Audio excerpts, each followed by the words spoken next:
ایک منظر آپ کے سامنے رکھنا چاہتی ہوں. اللہ سبحانہ تعالیٰ کی طرف سے آج میرے سامنے مناظر ہی آ رہے ہیں تو میں بھی وہی چیزیں آپ کے سامنے رکھ رہی ہوں، کیونکہ انسان سٹوریز سے، واقعات سے زیادہ سیکھتا ہے، اور منظر سامنے آ جائے تو انسان کے لیے ان چیزوں کو سمجھنا بھی آسان ہوتا ہے. 10 بیٹے ہیں، جوان بیٹے ہیں، اور باپ کا دل مٹھی میں ہے.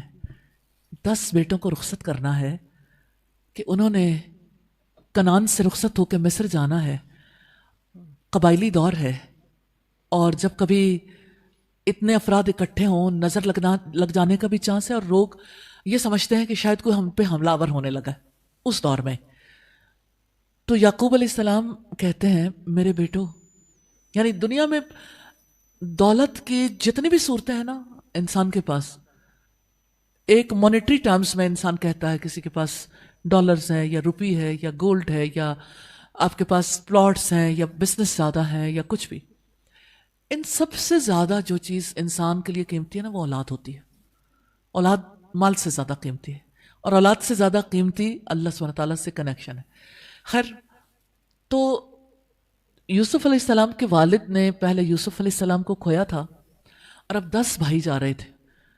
تو انہوں نے کہا بیٹا ایک دروازے سے داخل نہ ہونا، الگ الگ دروازوں سے. آپ کو پتہ ہے پہلے سٹیز کے ڈور ایسے بڑے بڑے گیٹس ہوتے تھے جس سے لوگ جاتے تھے، لیکن اس موقع پر یعقوب علیہ السلام نے کیا کیا، جب کہا تو ساتھیوں نے خیال آیا کہ ٹھیک ہے میں اپنی تدبیر اختیار کر رہا ہوں، لیکن فاللہ خیر حافظہ، اللہ بہترین حفاظت کرنے والا. تو اللہ سبحانہ تعالیٰ کی تو اپنی تقدیر تھی. اللہ کی تقدیر کے مطابق کیا ہوا کہ وہ جو یعنی بیٹے گئے، اور پھر کس طرح سے بادشاہ کا پیالہ کھویا اور بنیامین کو وہ وہیں چھوڑ کے آ گئے. تو جس چیز کا دھڑکا لگا ہوا تھا وہ ہو گئی، پھر بھی ہو گئی. اچھا، اب میں نے اس بات کی وجہ سے جو بات کہی ہے وہ یہ کہ کسی کو بھی اپنی قیمتی ترین چیز کو ایکسپوز کرتے ہوئے تھوڑا سا فیلنگ ہوتی ہے، کیونکہ اللہ کی عطا ہے، اور ظاہر ہے کہ یعنی جب سارے اکٹھے ہوں تو بہرحال نظر لگتی ہے. ابھی آپ دیکھتے ہوں گے بہت سارے لوگ اس بات کو اب فیل کرنے لگ گئے کہ جب آپ انسٹا پہ، فیس بک پہ، یا جہاں کہیں بھی ٹک ٹاک پہ اپنی فیملی کی گروپ فوٹوز لگاتے ہیں، بعد میں کتنے لوگوں، کتنی فیملیز کے ساتھ حادثات بھی پیش آتے ہیں. اچھا، اب یہ ہے کہ جس طرح فیملی کے اندر بیٹھ کے ڈسکشنز ہوتی ہیں، اور ڈسکشن میں کوئی نہ کوئی چیز ایسی آ جاتی ہے، دانستہ اوائڈ کرنا چاہیے، ایسی چیزوں کا تذکرہ نہیں کرنا چاہیے. ہمیشہ جیسے جتنا زیادہ پانی گہرا ہوتا ہے نا تو اوپر سے سکون ہوتا ہے، اور پانی شیلو ہوتا ہے نا تو اس میں تھوڑا حالات بھی فرق ہوتے ہیں. اگر اوائڈ کرنا ممکن ہی نہ ہو، کوئی اتنا قریبی ہو کہ ہمیں ان سے بتائے یا پوچھے بغیر نہ ہو، اور آگے سے دعائیہ کلام بھی نہ ان کے منہ سے نکلے. آپ دیکھیے میں نے جو اگزامپل دیا ہے نا اس میں فاللہ خیر حافظہ، کہ اللہ بہترین حفاظت کرنے والا ہے. اور انہیں کہیں کہ یہ جو بھی چیز ہے اللہ کی طرف سے، اور ہر چیز نے چلے جانا ہے، کسی چیز نے کسی کے پاس رہنا نہیں، اور اللہ سبحانہ تعالیٰ توفیق دے کہ ہم اس کا حق ادا کر سکیں. یعنی اس موقع پر کچھ نہ کچھ ایسی بات کرنی چاہیے جس کی وجہ سے کسی کو فیل کرنے کا موقع نہ ملے، ان کا ذہنی رخ بدل جائے. دوسری بات یہ ہے کہ نظر بد کی دعائیں ضرور، یعنی دعا ضرور کرنی چاہیے. حضرت جبرائیل علیہ السلام نبی صلی اللہ علیہ وسلم کو دم کرنے آئے تھے، پھر نبی صلی اللہ علیہ وسلم حضرت حسن اور حضرت حسین کو دم کرتے تھے، اور آپ نے دم کرتے ہوئے بتایا کہ ابراہیم علیہ السلام بھی حضرت اسحاق، حضرت اسماعیل وغیرہ کو ایسے ہی دم کرتے تھے. تو اسی طرح سے یعنی وہ دعائیں بھی پڑھنی چاہیے. لیکن یہ ہے کہ بہرحال مال سے بھی، جائیداد سے، بچوں سے، گھر سے، ان چیزوں سے جیلسی ڈیولپ ہو سکتی ہے.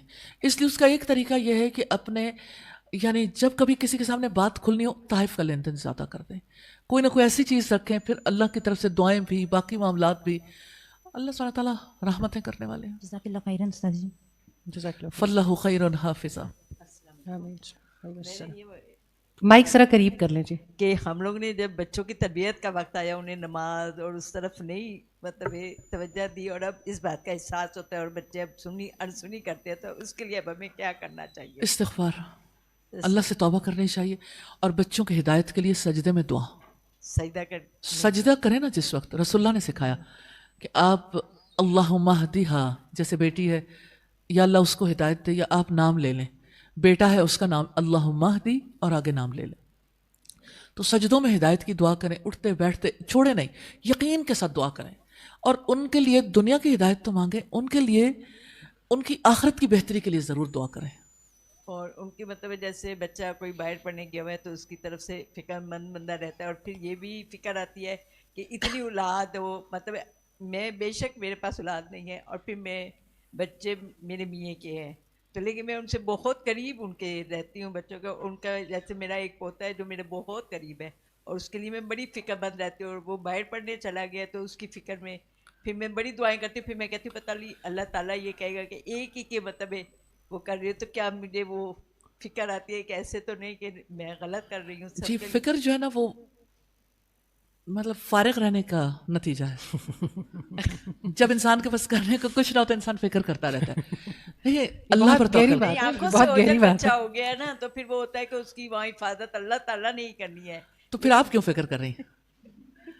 اگر آپ کے دل کو یقین ہے نا کہ اللہ سبحانہ تعالیٰ نے حفاظت کرنی ہے تو پھر آپ جب کبھی آپ کے دل میں خیال ہے آپ کہیں حسبی اللہ لا الہ الا ہو علیہ توکلت وہو رب العرش العظیم. آپ حسبنا اللہ ونعم الوکیل. آپ اپنے اولاد کو اللہ کے سپرد کریں، اپنے خیالوں میں بھی اللہ کے سپرد کریں کہ اللہ میرا تو بس نہیں چلتا، یا اللہ تیرے حوالے، یا اللہ میرے دل سے یہ بات نکال دے. جزاک اللہ خیر. اور ایک جو میں کو بیٹھ کر نماز پڑھتی ہوں تو میں بھول جاتی ہوں کہ رکوع میں گئی ہوں کہ سجدہ کر رہی ہوں. کوئی بات نہیں. تو پھر اس کے لیے میں بڑی پریشان ہوں کہ میں کیوں نماز صحیح نہیں پڑھتی، تو بار بار سجدہ. اللہ سبحانہ تعالیٰ نے اس ایج کے لیے ایسی ہی حالت لکھ دی ہے، ایسا ہونا ہی ہے، ہر کسی کے ساتھ ہوتا ہے. اس کے لیے پریشان نہ ہو. آپ کو رکعتیں جتنی یعنی یاد ہیں، اگر رکعتیں زیادہ آپ کو یاد آ رہی ہیں تو تب بھی سجدہ صاف کر لیں، کم ہیں تو پوری کر کے پھر سجدہ صاف کر لیں. بعض اوقات ایسا ہوتا ہے کہ لوگ سجدہ صاف کرتے ہی چلے جاتے ہیں، ایک غلطی نہیں، دوسری تیسری. تو صرف ایک کام کریں، فکر کرنی چھوڑ دیں، نماز ٹھیک ہو جائے گی. کیونکہ جب آپ کا دل اللہ سبحانہ تعالیٰ کے بجائے بچوں میں پوتوں میں اٹکا ہوا ہے تو پھر ظاہر ہے کہ پھر نماز تو بھولے گی نا. نہیں وہ نماز کے وقت تو نہیں ہوتا، بس جب رات سونے لگتی ہوں تو مجھے ہوتا ہے. اصل میں نا یہ دماغی حالت ایسی نہیں ہوتی کہ آپ ایک وقت میں سوچے تو دوسری وقت اس کا اثر نہ ہو. بالکل ایسے ہی ہے، اثر ہوتا ہے. کیونکہ مجھے وہی ہوتا ہے کہ ہر نماز کے بعد اس کی حفاظت کی دعا پڑھ رہی ہوں، یہ پڑھ رہی ہوں، پھر مجھے ہوتا ہے کہ بھائی نہیں میں بہت زیادہ پڑھ رہی ہوں تو کیا اور بچوں کی. اصل میں بچوں کے لیے سب سے زیادہ جس چیز کی ضرورت ہے نا کہ اللہ انہیں اپنی آنکھ سے بچا لے. آمین. اللہ اپنی آنکھ سے بچائے، اور اپنی حفاظت کے لیے بھی دعا کرنی چاہیے. تو بچے اللہ کے سپرد کریں، اور اچھا ہے اللہ تعالیٰ نے اب آپ کو اپنے لیے فارغ کیا، آپ پھر بچوں کے پیچھے بھاگ رہے ہیں. ٹھیک ہے. جزاک اللہ خیر. جی فاطمہ. وعلیکم السلام. میرا یہ کوشچن تھا کہ جیسے آپ نے بولا تھا کہ جو لوگ نیکی کی بات کرتے ہیں مگر اس پہ عمل نہیں کرتے ان کے لیے ہلاکت ہے، تو یہ بات کبھی کبھی ہمیں نیکی کی بات کرنے سے روک دیتی ہے، یا پھر ہم جب ہم بات کرنے لگتے ہیں تو ہمیں اپنا یا کوئی گناہ یاد آ جاتا ہے جس سے ہمارا کانفیڈنس ہو جاتا ہے اور ہم وہاں رک جاتے ہیں. ٹھیک ہے، تو آپ کیا کہنا چاہتی ہیں؟ یعنی رکنا نہیں چاہیے، یا یہ کہ آپ کہتے ہیں کہ ایسا کیوں ہوتا ہے؟ اچھا، پہلی بات تو یہ ہے کہ جب کوئی نیکی کی بات کرنا چاہے تو ابلیس کے سوا کوئی نہیں ہے جو نیکی کی بات کرنے سے روک رہا ہے. اس لیے نیکی کی بات کرنی چاہیے، اس سے رکنا نہیں چاہیے. آپ پھر اللہ سے توبہ کریں اس وقت پہ. آپ کہیں کہ یا اللہ ٹھیک ہے میرے سے غلطیاں ہوئیں اور ہو جاتی، یا اللہ اب میں آپ سے توبہ کرتی ہوں اور مجھے توفیق دے کے آئندہ کبھی نہ کروں. ایوری ٹائم آپ استغفار کرنا شروع کریں، آپ کے ذہن میں خیال آنا ختم ہو جائے گا. کیونکہ استغفار سے انسان کے گناہ مٹ جاتے ہیں اور ابلیس کو اچھا نہیں لگتا انسان استغفار کرے. تو زیادہ استغفار کیا کریں تو انشاءاللہ یہ حملے نہیں ہوں گے. جی جزاک اللہ خیر. استاد یہ جو ابھی آپ بات کر رہی تھی کہ فراغت انسان کے لیے بہت بڑی ہلاکت ہے، لیکن یہ بات سمجھ آنے میں بہت وقت لگ جاتا ہے، اور خواتین کو تو بہت ہی وقت لگ جاتا ہے. انہوں نے اپنے آپ کو ایسی ایسی جگہ پہ پھنسایا ہوتا ہے کہ جہاں ان کے ہونے یا نہ ہونے سے بہت زیادہ فرق نہیں آ رہا ہوتا. میں چاہتی ہوں کہ آپ اپنے منٹس کو بھی کیلکولیٹ کرتی ہیں. اللہ تعالیٰ نے یہ کمال آپ کو دیا ہوا ہے. کیوں ہم ایک ہی زندگی ہے، ایک ہی طرح کی زندگی، ایک ہی طرح کی سوچیں ہیں، لیکن پھر ایک ایسی ایج آتی ہے کہ سب لیفٹ آؤٹ فیل کرتے ہیں، اور خواتین زیادہ لیفٹ آؤٹ فیل کرتی ہیں کیونکہ بچے جوان ہو جاتے ہیں، اپنی زندگی میں مصروف ہو جاتے ہیں، پھر ان کو اپنے ہونے کا مقصد اس وقت سمجھ نہیں آتا. تو یہ کس ایج میں مقصد سمجھ آ جائے تو زیادہ بہتر ہے تاکہ وہ فراغت جو ہے وہ ہلاکت کی طرف نہ لے کے جائے. پہلی بات تو یہ ہے کہ فراغت کسی کی زندگی میں آئے تو اس بارے میں 2 باتیں رسول اللہ صلی اللہ علیہ وسلم کی آپ کے سامنے رکھنا چاہتی ہوں. ایک تو آپ صلی اللہ علیہ وسلم نے فرمایا 5 چیزوں کو 5 سے پہلے غنیمت جانو. یعنی 5 چیزیں ہیں جن کے پیچھے 5 اور لگی ہوئی ہیں، جس میں آپ نے فرمایا اپنی جوانی کو بڑھاپے سے پہلے، کہ جوانی نے چلے جانا ہے, اس سے پہلے کہ جوانی چلی جائے اور آپ بوڑھے ہو جائیں اور آپ بہت سے کام کرنے کے قابل نہ رہیں, صحت کو بیماری سے پہلے, اور اپنی فرصت کو مشغولیت سے پہلے, اور اپنی مالداری کو فقیری سے پہلے, اور اپنی زندگی کو موت سے پہلے. تو یہ جو اس میں سے فراغت ہے نا, فراغت اللہ کی بلیسنگ ہے, لیکن پرابلم یہ ہے کہ فراغت کو کیسے استعمال کریں یہ بس سمجھ نہیں آتی. جب لوگ فارغ ہوتے ہیں نا, انہیں لیئر ٹائم سپینڈ کرنا نہیں آتا. وہ لیئر ٹائم میں پھر اپنی دیکھتے ہیں کہ اچھا اس کی کیا کیا آپشنز ہو سکتی ہیں. تو جو زندگی بھر لرن کیا ہوتا ہے, سب لوگ چاہتے ہیں کہ پھر وہی کام کریں. اب زندگی بھر لرن تو یہ کیا, رشتوں کے بیچ میں رہے, ایک دوسرے کے ساتھ تعلق بنانے کے لیے کام کیا, تو پھر آخر میں بھی وہی کام رہ جاتے ہیں. جبکہ جن لوگوں پہ ماں باپ بچپن میں محنت کرتے ہیں نا, اس وقت محنت کرنے کی ضرورت ہوتی ہے, بچے کو بھی ضرورت ہوتی ہے, اور پھر جس وقت وہ بڑا ہوتا ہے اس کی تعلیم کے لیے بھاگ دوڑ ہوتی ہے.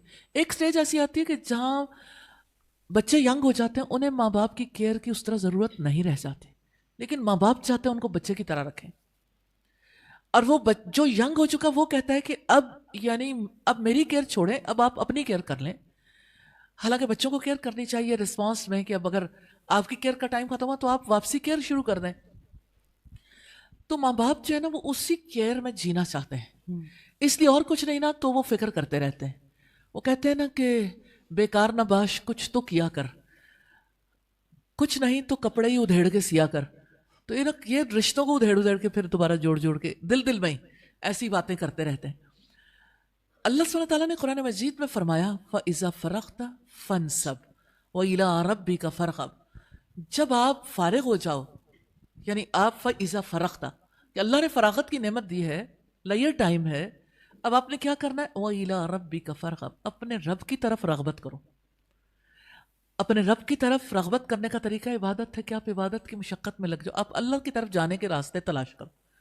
تو لیئر ٹائم کو سپینڈ کرنے کے لیے ٹائم مینجمنٹ کریں, اس ٹائم کو کہاں لگانا ہے. انفارچونیٹلی ہماری سوسائٹی میں کمیونٹی انگیجمنٹ کے بہت سارے طریقہ کار جو ہے نا, وہ جو اسلامک پوائنٹ آف ویو سے ہم رسول اللہ کو دیکھتے ہیں یا بعد میں آنے والوں کو دیکھتے ہیں, جیسے بزرگوں کے لیے بھی کام, اور پھر بزرگوں کے لیے اسی طرح سے مڈل ایج کے لوگوں کے لیے جو فراغت ہو, یا ینگ لوگوں کے لیے جو فرصت کا وقت ہے وہ کس طرح سپینڈ کریں, اس کے لیے اس طرح سے فرصت یعنی ڈیل نہیں کیا گیا. اب دیکھیں کبھی کبھی ایسا ہوتا ہے کہ جیسے کسی کی بیٹی کی شادی ہوئی, اچھا 26 سال کی ہوئی, بچی بیوہ ہو گئی, یا یعنی کوئی بھی ایسا سلسلہ ہوا, اب وہ یعنی ینگ بچی ہے, شادی بھی نہیں ہوئی, اب اس سے کہا کہ بھائی بہت محبت کرتے ہیں, بھائی سنبھالیں گے. اچھا بھائی سنبھالنے لگ گئے, بچی جو ہے وہ جس 26 سال کی تھی وہ 36 کی ہو گئی, 10 سال ہو گئے بھائی کے بچے سنبھالتے ہوئے, پھر وہ 46 سال کی ہو گئی, اب 20 سال ہو گئے بچے سنبھالتے ہوئے. اس غریب کو جو ہے وہ نہ اس کی اپنی دنیا بنی نہ اس کی آخرت بنی. بھائی کے بچے سنبھالنے میں نیکی ہے, لیکن آپ یہ دیکھیں کہ ہماری سوسائٹی کے بھائی کتنے خود غرض ہیں کہ وہ اپنی بہنوں کا رشتے تک نہیں کرنے دیتے. کہ اب جو ہے وہ ہمارا ایک بچہ پیدا ہوا, اب اس کو جو ہے وہ میری بہن سنبھالے گی. کتنی فیملیاں ایسی ہیں. دوسرا بچہ پیدا ہوا, تیسرا ہوا, اور کچھ بھابیاں بھی ایسی ہوتی ہیں کہ جو لازمی طور پر اپنے ہسبینڈ سے یہ توقع رکھتی ہیں کہ وہ اپنی بہن کو ہمارے کاموں میں انگیج کریں, اور بہنیں جو ہے وہ سارا وقت انہی چکروں میں پڑی رہتی ہیں, اور کتنی جوانیاں اس طرح سے ضائع ہو گئیں. دیکھیں فیملی لائف میں ہو سکتا ہے آپ کو میری بات بری لگے کہ فیملی لائف میں لوگ کہتے ہیں کہ رشتے ہی ہوتے ہیں نا جو آپس میں ایک دوسرے کی دکھ سکھ میں کام آتے ہیں. تو دکھ میں ایک نند تو کام آ رہی ہے, بہن تو کام آ رہی, وہ جو دوسری بھابھی ہے وہ کیا کام کر رہی ہے. یعنی ہر چیز کا آپ کوئی, یعنی رسول اللہ نے فرمایا الہدی بالہدی, کہ تحفے کا بدلہ تحفہ ہے, کہ اگر آپ کو کسی نے ہدیہ دیا تو آپ بھی واپسی پہ اسے اس کا دل بھی خوشی سے بھرو, یہ صرف آپ لینے والا ہاتھ نہ بنو. تو یہ ایک عجیب معاملہ ہے کہ ایک یعنی ینگ فرد ہے یا لٹر ایج میں ہے, تو اس کی زندگی کو اپنا غلام بنا کے رکھتے ہیں, اپنے مقاصد کے لیے یوز کرتے ہیں. ٹھیک ہے کسی کی زندگی میں کوئی حادثہ ہو سکتا ہے, کوئی معاملہ ہو سکتا ہے, تو ایک تو یہ کہ ایسے کمیونٹی کے ایسے کام ہونے چاہیے جن کاموں میں لوگ انوالو ہوں. چلو ایک انسانیت کے نفع کے لیے, بھلائی کے لیے, خیر کے کاموں کے لیے کوئی آگے بڑھ کے کام کرے, اپنی آخرت ہی سنوار لے. لیکن مقاصد شاید زندگی میں اتنے کلیئر نہیں ہوتے. جی یہ بات بڑی امپورٹنٹ ہے. آپ نے یہی سوال کیا تھا کہ کس ایج میں کسی کو پتہ چلنا چاہیے کہ مجھے کس لیے پیدا کیا گیا. پرپس ڈریون لائف جو ہے یہ آپ کی لائف کو پروڈکٹیو بناتی ہے, کہ آپ کو پتا ہو کہ میرا پیدا کرنے کا مقصد کیا ہے, میں کیوں ہوں. پرپز ڈریون لائف تو چھوٹے بچے کو بھی پتا ہونا چاہیے کہ میں کس لیے پیدا کیا گیا. اگر آپ نہیں بتاتے تو ظاہر ہے کہ بچے کی لائف آرگنائز نہیں ہو سکے گی, اکارڈنگ ٹو دا پرپز وہ جی نہیں پائے گا. آپ کہتے ہیں کہ بچے نماز کے لیے نہیں مانتے, انہیں کب بتایا تھا کہ آپ پیدا کس لیے ہوئے ہو؟ اگر میں آپ سے پوچھوں آپ کی زندگی کا پرپز کیا ہے, آپ کس لیے جیتے ہو, آپ کی زندگی کن چیزوں کے گرد گھومتی ہے, تو آپ کو حیرت ہوگی کہ جس مقصد کے لیے اللہ سبحانہ تعالیٰ نے پیدا کی اس کے گرد نہیں زندگی گھوم رہی. زندگی تو کچھ اور ہی طرف گھوم رہی ہے نا. تو ہم جب یہاں بات کرتے ہیں تو یہ صرف بات برائے بات نہیں ہوتی. یو ہیو ٹو تھنک, اپنی زندگی کو اس بھنور سے نکالنا ہے. اپنے آپ کو ان حالات کے دھارے پہ بہنے نہ دیں کہ ٹھیک ہے چلو تم ادھر کو جدھر کی ہوا ہو, جدھر لوگوں نے لگایا ادھر ہی چل پڑے, جدھر حالات لے گئے ادھر ہی چل پڑے. آپ کوئی تنکوں کی طرح تو نہیں ہے کہ آپ کو کوئی لہر آئے خس و خاشاک کی طرح بہا کر لے جائے, یا کوئی ہوا آئے اور آپ کو یعنی ایک جگہ سے اٹھائے دوسری جگہ پھینک دے. آج ایک جگہ ہے اور میں نے کتنی خواتین کو ایسے دیکھا کہ وہ فیملی جو ہے وہ ایک جگہ رہ رہے ہیں, اچھا پھر وہ ایک جگہ سے دوسری جگہ ان کی ضرورت پڑتی ہے, انہیں بچیوں کو دوسری جگہ بھیج دیتے ہیں. اچھا وہاں سے ضرورت ختم ہوئی تو ادھر آ گئے. یعنی انہیں کسی طرف سوچنے کا موقع ہی نہیں ملتا. زندگیاں ضائع کر کے کوئی سمجھتا ہے کہ ہم نے اپنی زندگی تو بہتر کر لی, اور لوگ اس کو بڑا اچھا سمجھتے ہیں کہ بڑا اچھا بھائی ہے, اس نے بہن کو اتنا اچھا سہارا دیا, اس نے بہن کے لیے یہ کچھ کیا. اس کے پیچھے جو کری کام ہوئے ہیں, ایک پوری جوانی ضائع ہو گئی, اس کو کس نے دیکھا؟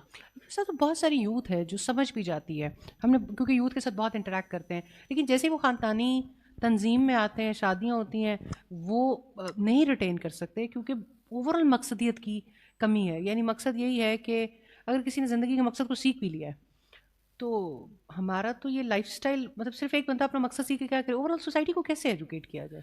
دیکھیں اس کے لیے اللہ سبحانہ تعالیٰ نے ہمیں یہ فرمایا کنتم خیر امۃ اخرجت للناس, تم وہ بہترین امت ہو جسے لوگوں کے لیے نکالا گیا. تم نیکی کا حکم دیتے ہو, برائی سے روکتے, اس لیے کہ تم اللہ پر ایمان رکھتے ہو. تو اللہ سبحانہ تعالیٰ نے ایک مسلم کی ذمہ داری لگائی ہے کہ تمہیں انسانیت کی بہتری کے لیے نکالا گیا. اللہ تعالیٰ نے مال و دولت دے کے, اچھی شکل و صورت دے کے, اچھے گھر والے دے کے, اچھے بزنس دے کے, اچھے حالات میں رکھ کے آپ کو صرف گھر بٹھانے کے لیے پیدا نہیں کیا. اللہ سبحانہ تعالیٰ کہتے ہیں نکلو انسانیت کی خدمت کرو, کہ اللہ کے کنبے کو بھی سنوارو, ان کی بیٹرمنٹ کے لیے بھی کام کرو. تو یہ تو بڑی خود غرضی ہے کہ انسان صرف اپنے اور اپنے خاندان کے بارے میں سوچے. اللہ سبحانہ تعالیٰ نے تو ایسا کوئی دین ہمیں نہیں دیا کہ جس میں ایک انسان نے صرف اپنے اور اپنے اہل خاندان کے بارے میں سوچنا.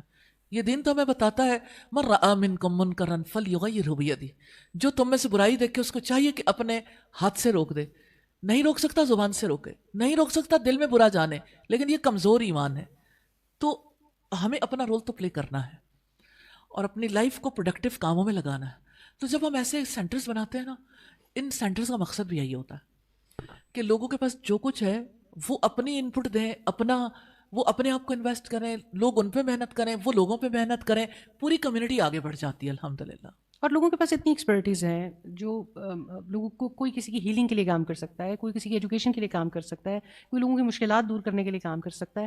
یعنی یہ بہت ضروری ہے کہ انسان کچھ, اور استاد میں تو ہمیشہ جب لوگوں کو دیکھتی ہوں تو میں کہتی ہوں انسان سڑکوں پہ اتنے لوگ چل رہے ہوتے ہیں, اتنے لوگ ہوتے ہیں, آپ اپنے گھر جاتے ہوئے ایکسپیرینس کیجیے گا کہ کتنے لوگ ہیں. تو میں کہتی ہوں اچھا ویسے بھی امت کا صرف 1 گھنٹہ نفع مند ہو جائے نا, ہر شخص کا 1 گھنٹہ, تو اس معاشرے میں کتنی بڑی تبدیلی آ جائے. کوئی بہت بڑا کام نہ کرنا شروع کریں لیکن زندگی کا 1 گھنٹہ پروڈکٹیو لگانا شروع کر دیں. اور ہماری یوتھ کو یہ ریئلائزیشن ہے بھی, وہ چاہتے بھی ہیں کہ کچھ نہ کچھ کریں, لیکن وہی والی بات ہے کہ ہمارے والے ایج گروپ کو بھی یہ سمجھنے کی بہت زیادہ ضرورت ہے. اور اس میں کوئی شک نہیں الحمدللہ کہ یہ جیسے آپ کے علاقے میں کمیونٹی سینٹر, اس کا پرپز یہی ہے کہ آئیں مل کے کوئی خیر کے کام کرتے ہیں. کسی کی ذہنی مشکل کو دور کرنا بہت بڑی بات ہے, کسی کے لیے ہم کسی بھی طرح سے ہیلپ فل ہو سکتے ہیں. تو اتنے سارے پروجیکٹس ہیں, پیچھے آپ جاتے ہوئے وال پہ بھی دیکھیں گے, تو کہیں پر آپ کنٹریبیوٹر ہو سکتے ہیں اس دین کی احیاء کے لیے, اس کی سربلندی کے لیے, اس کو عام کرنے کے لیے, اس لوگوں کو ایجوکیٹ کرنے کے لیے. تو الحمدللہ مواقع تو بہت سارے موجود ہیں. آپ کا کوشچن ہے جی. السلام علیکم رحمۃ اللہ. میرا سوال سے زیادہ ایک اسٹرگل ہے جو میں نے شیئر کرنی تھی. میں نے یہ سوال تھا کہ لائک میں صحیح ٹریک پہ چل رہی ہے کہ نہیں. اسٹرگل جی کہ رشتوں میں ایٹ ٹائمز ہوتا ہے کہ بیچ میں کچھ غلط فہمی پیدا ہو جائے, تو اس کے لیے یہی ہے کہ آپ اس کو دور کرنا چاہیے. لیکن غصہ آ گیا تو خیر غصہ تو دبا لیتی ہوں, بولتی نہیں, چپ رہتی ہوں. استغفار کی بھی کوشش کرتی ہوں کہ آپ سیشن اٹینڈ کرنے کے بعد کہ زیادہ سے زیادہ استغفار کروں, تعوذ پڑھ لیا اور استغفار کے نفل پڑھے. پھر بھی وہ چیز نکلتی نہیں ہے مطلب اندر سے. مطلب وہ 1-2 دن مجھے لگ جاتے ہیں اس اسٹرگل سے نکلنے میں. اور میں کہتی ہوں اس دوران میں اگر اسی کے بارے میں بار بار سوچ رہی ہوں تو اس سوچ پہ اللہ کا حق تھا. میں نے کیا کیا؟ تو وہ جب گلٹ آتا ہے تو فار دا ٹائم بینگ میں مطلب اللہ تعالیٰ کو یاد کرنا, استغفار کرنا. لیکن پھر میں دوبارہ کچھ ٹائم کے بعد دوبارہ ادھر چلی جاتی ہوں, ڈی ٹریک ہو جاتی ہوں, پھر دوبارہ مطلب ایسے. میں کہتی ہوں مطلب یہ جو پروسیس ہے یہ مطلب ایسے نہیں ہے کہ یوں کیا تو یوں آنسر, مطلب ایسے نہیں ہے, مطلب یہ آن گوئنگ پروسیس ہے. کیسے مطلب تھوڑی سی گائیڈنس. جی بیٹا, بات یہ ہے کہ اللہ سبحانہ تعالیٰ نے جو ذہانت دی ہے آپ کو, آپ اس ذہانت کو استعمال کرتے ہوئے اپنے ایموشنس کو کنٹرول کرنے کی کوشش کرتی ہیں. انسان کے ایموشنس جو ہیں وہ جب تک بیلنس نہیں ہوتے انسان کی ذہانت کام نہیں آتی. اسی لیے آئی کیو سے اب ای کیو جو ہے نا وہ زیادہ بڑا ہو گیا کہ ایموشنل اگر انسان کے اندر عدم توازن ہے, جذباتی عدم توازن, تو اس کو چاہے کتنا ہی نالج ہو, چاہے وہ کتنا زیادہ اللہ سبحانہ تعالیٰ کی طرف لپکتا ہو, جانا چاہتا ہو, وہ جذبات کا اسلوب چونکہ درست نہیں ہے اس کی وجہ سے پھر مشکل ہو جاتی ہے. دیکھیے آپ کو اللہ سبحانہ تعالیٰ نے جو جذبات دیے ہیں نا, ہر انسان کو موت کے وقت تک رہنے ہیں. اسی لیے اللہ سبحانہ تعالیٰ نے توبہ کا دروازہ موت تک کھلا رکھا ہے, جب تک غرغر شروع نہیں ہو جاتی. تو یہ تو زندگی بھر کی محنت ہے, کیونکہ زندگی بھر دشمن تو ساتھ لگا ہوا ہے, اس نے کوئی نہ کوئی صورتحال ایسی پیدا کرنی ہی ہے. اب یہ کہ جیسے آپ کہتے ہو نا کہ میں اپنی طرف سے کوشش کرتی ہوں, اس کے لیے اللہ سبحانہ تعالیٰ نے اپنے نبی کے توسط سے پورا سسٹم انٹروڈیوس کرا ہے. میں 2 آیات آپ کے سامنے رکھنا چاہتی ہوں اس ریفرنس سے. سورہ الفتح آیت نمبر 28 اور 29, هو الذی ارسل رسولہ بالہدی ودین الحق, وہ ذات ہے جس نے اپنے رسول کو ہدایت اور دین حق کے ساتھ بھیجا, لیظہرہ علی الدین کلہ, تاکہ اسے دنیا کے سارے نظاموں پر غالب کر دے. وکفی باللہ شہیدا, اس پر اللہ کی گواہی کافی ہے. محمد الرسول اللہ, محمد اللہ کے رسول ہیں. والذین معہ, اور جو لوگ ان کے ساتھ ہیں, اشداء علی الکفار رحماء بینہم, وہ کافروں پر شدت پسند ہیں اور آپس میں رحیم اور شفیق ہیں. میں ان آیات کے توسط سے جو بات آپ کے سامنے رکھنا چاہتی ہوں کہ اللہ سبحانہ تعالیٰ نے اپنے نبی کو بھیجا نا, ہدایت یعنی انہیں گائیڈ بنا کے بھیجا نا, تو ان کے لیے ان کے پاس علم تھا, کنٹینیوسلی وہی کا علم آتا رہا, اور ایک پورا لائف سٹائل انہیں دے کے بھیجا کہ آپ نے اس لائف سٹائل کو پورے لوگوں پہ امپلیمنٹ کرنا ہے, ساری دنیا پہ, کیونکہ یہی سب لوگوں کے لیے سب سے اچھا نظام ہے. رسول اللہ کی ایفرٹ کیا تھی؟ ایک فرد کو دعوت دی, یعنی سب سے پہلے حضرت خدیجہ کو بتایا, بیٹیوں کو پتہ چلا, وہ لوگ ایمان لائے, پھر کس طرح حضرت ابو بکر ایمان لائے, پھر کس طرح اس کے بعد حضرت زید ایمان لائے, حضرت علی ایمان لائے بچوں میں سے, اس کے بعد اور لوگوں میں بھی یہ سلسلہ شروع ہو گیا. تو جو لائک مائنڈیڈ لوگ تھے وہ اپنے گھروں میں بیٹھے ہوئے اکیلے ایفرٹ نہیں کر رہے تھے, وہ ایک ایفرٹ تھی آرگنائزڈ وے میں. اب یہاں پہ تو لگتا ہے نا کہ جیسے یعنی آپ اگر دیکھتے ہیں کہ تراہم رکعا سجدن, اسی آیت میں ہے کہ آپ انہیں دیکھو گے رکوع میں تو اجتماعی نظام ہے, سجدوں میں دیکھو گے یبتغون فضلا من اللہ ورضوانا, وہ اللہ کے فضل اور اس کی رضامندی کو تلاش کرتے ہیں. ان کا آبجیکٹو ایک مقصد کے تحت جیتے ہیں. سیماہم فی وجوہہم من اثر السجود, ان کے چہروں پر سجدوں کے اثرات سے نشانات, یعنی ان کا مزاج بدل گیا. یہ جو مزاجی تبدیلیاں ہیں نا, یہ کبھی علم سیکھے بغیر, تربیت کے بغیر نہیں آتی اور لانگ لاسٹنگ نہیں رہتے ہیں. جو چینج انسان کے اندر آتی ہے اگر وہ اکیلے بیٹھ کے سیکھنا اس کے لیے ممکن تھا اور وہ ٹھیک ہو سکتا, تو اہل مکہ یہی تو کہتے تھے, ہم میں سے ہر ایک کے گھر میں کتاب آ جاتی ہے ہم مان لیتے. کیوں نہیں؟ یہ کتاب 2 شہروں کے عظیم لوگوں پر نازل ہو گئی, مکہ اور طائف, یعنی یہ اہل مکہ کی ڈیمانڈ تھی. تو اللہ سبحانہ تعالیٰ نے جب کتاب نازل کی تو نبی بھیجا کہ اس نے عمل کر کے دکھانا. تو عمل کیا تھا؟ ایک آرگنائزڈ اجتماعی لائف گزاری تھی. آپ تربیت کرتے تھے صحابہ کرام کی, ان کو رائٹ اینڈ رانگ بتاتے تھے, پھر وہ آہستہ آہستہ. جی اکاؤنٹیبلٹی بہت بڑی چیز ہے. اگر اکاؤنٹیبلٹی نہ ہو, آپ علم حاصل کرتے چلے جائیں, دیکھیں اس میں تو آپ ہی پھر اپنے فیصلہ کرنے والے ہو, آپ ہی ریوارڈ دینے والے, آپ ہی پنشمنٹ دینے والے. جسٹس کیسے ہوگا؟ زندگی سنورے گی کیسے؟ تو یہ تو ایک نظام ہے, سسٹم ہے جس کے تحت انسانوں کی تربیت ہوتی ہے. اور یہ شروع سے اسی طرح سے چلتا چلا آیا کہ اس کو باقاعدہ طور پر علم کو سیکھیں اور باقاعدہ تربیت ہو, تاکہ وہ جو زندگی بھر میں کی گئی محنت ہے نا, اور محنت کے باوجود وہ چیز حاصل نہیں ہو پا رہی, وہ سب آرگنائز ہو جائے, اس میں کہیں بھی پھر کمی بیشی کے امکانات ہو تو سکتے ہیں لیکن کم ہو جاتے ہیں.